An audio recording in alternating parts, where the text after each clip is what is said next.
ಮಚ್ಚು ಹಿಡಿದು reels, big boss ಬಾಯ್ಸ್ಗೆ ಸಂಕಷ್ಟ. ರಜತ್ ವಿನಯ್ ಗೌಡ 3 ದಿನ ಪೊಲೀಸ್ ಕಸ್ಟಡಿ.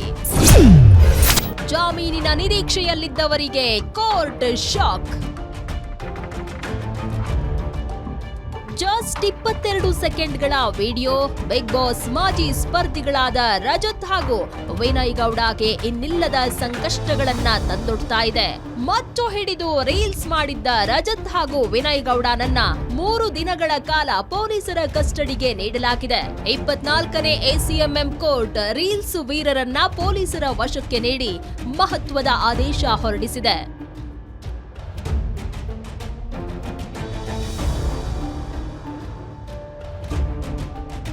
ರಜತ್ ಹಾಗೂ ವಿನಯ್ ಗೌಡನನ್ನ ಬಸವೇಶ್ವರ ನಗರ ಪೊಲೀಸರು ನಿನ್ನೆ 2ನೇ ಬಾರಿಗೆ ಅರೆಸ್ಟ್ ಮಾಡಿದ್ರು. ಬಳಿಕ ನಾಗರಬಾವಿಯ ಅಕ್ಷಯ್ ಸ್ಟುಡಿಯೋಗೂ ಕರೆದೊಯ್ದು 1.5 ಗಂಟೆಗಳ ಕಾಲ ಪರಿಶೀಲನೆ ನಡೆಸಿದ್ರು. ಬಳಿಕ ಕೋರಮಂಗಲ ಜಡ್ಜ್ ನಿವಾಸಕ್ಕೆ ಕರೆತಂದಾಗ ನ್ಯಾಯಾಧೀಶರು 1 ದಿನ ನ್ಯಾಯಾಂಗ ಬಂಧನಕ್ಕೆ ನೀಡಿದ್ರು. ಪರಪ್ಪನ ಅಗ್ರಹಾರದಲ್ಲಿ 1 ರಾತ್ರಿ ಕಳೆದ ರಜತ್ ಹಾಗೂ ವಿನಯ್ನನ್ನ ಇಂದು ಮಧ್ಯಾಹ್ನ 24ನೇ ಎಸಿಎಂಎಂ ಕೋರ್ಟ್ಗೆ ಹಾಜರುಪಡಿಸಲಾಗಿತ್ತು.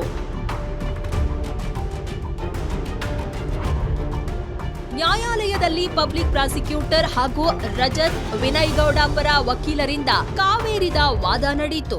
ರಜತ್ ವಿನಯ್ ಗೌಡ ಪರ ವಕೀಲರು ಇಬ್ಬರಿಗೂ ಜಾಮೀನು ಮಂಜೂರು ಮಾಡಬೇಕು ಅಂತ ವಾದಿಸಿದ್ರು. ಆದರೆ ಇದಕ್ಕೆ ಆಕ್ಷೇಪ ವ್ಯಕ್ತಪಡಿಸಿದ ಪಬ್ಲಿಕ್ ಪ್ರಾಸಿಕ್ಯೂಟರ್ ಈವರೆಗೂ ರೀಲ್ಸ್ಗೆ ಬಳಸಿದ್ದ ಮಚ್ಚು ಪತ್ತೆಯಾಗಿಲ್ಲ, ಅಲ್ಲದೆ ಫೈಬರ್ ಮಚ್ಚು ನೀಡಿ ಪೊಲೀಸರ ದಿಕ್ಕು ತಪ್ಪಿಸುವ ಯತ್ನ ಮಾಡಿದ್ದಾರೆ. ಹೀಗಾಗಿ ತನಿಖೆ ಅಗತ್ಯವಿದ್ದು ಆರೋಪಿತರನ್ನ ಪೊಲೀಸ್ ಕಸ್ಟಡಿಗೆ ನೀಡುವಂತೆ ವಾದಿಸಿದ್ರು. ವಾದ ಪ್ರತಿವಾದ ಆಲಿಸಿದ ನ್ಯಾಯಾಧೀಶರು ರಜತ್ ಹಾಗೂ ವಿನಯ್ ಗೌಡನನ್ನ 3 ದಿನಗಳ ಕಾಲ ಪೊಲೀಸ್ ಕಸ್ಟಡಿಗೆ ನೀಡಿದ್ರು.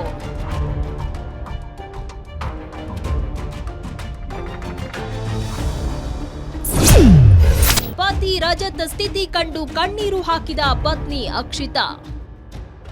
ಪತಿ ರಜತ್ ಸ್ಥಿತಿ ಕಂಡು ಪತ್ನಿ ಅಕ್ಷಿತಾ ಕಣ್ಣೀರಿಟ್ಟಿದ್ದಾರೆ.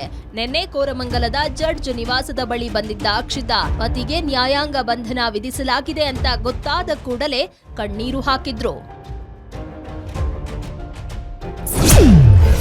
ಮಚ್ಚು ಸಿಗೋವರೆಗೂ ಇಲ್ವಾ ಬಿಡುಗಡೆ ಭಾಗ್ಯ? ರಜತ್ ಹಾಗೂ ವಿನಯ್ ಗೌಡ ರೀಲ್ಸ್ ಮಾಡಲು ಬಳಸಿದ್ದ ಕಬ್ಬಿಣದ ಮಚ್ಚು ಈವರೆಗೂ ಪತ್ತೆಯಾಗಿಲ್ಲ. ಅದೇ ಕಾರಣಕ್ಕೆ ಇಬ್ಬರನ್ನು ಪೊಲೀಸರು ಕಸ್ಟಡಿಗೆ ಪಡೆದುಕೊಂಡು ತನಿಖೆಯನ್ನ ಮುಂದುವರೆಸಿದ್ದಾರೆ.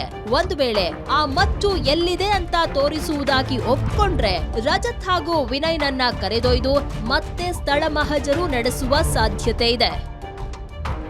ರಮೇಶ್ ಜೊತೆ ಮಂಜುನಾಥ್, ಏಷ್ಯಾನೆಟ್ ಸುವರ್ಣ ನ್ಯೂಸ್, ಬೆಂಗಳೂರು.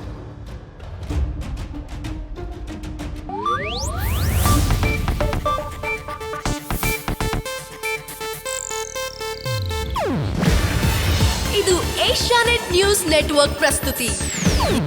ನೀವು ನೋಡ್ತಿದ್ದೀರಾ ಏಷ್ಯಾನೆಟ್ ಸುವರ್ಣ ನ್ಯೂಸ್.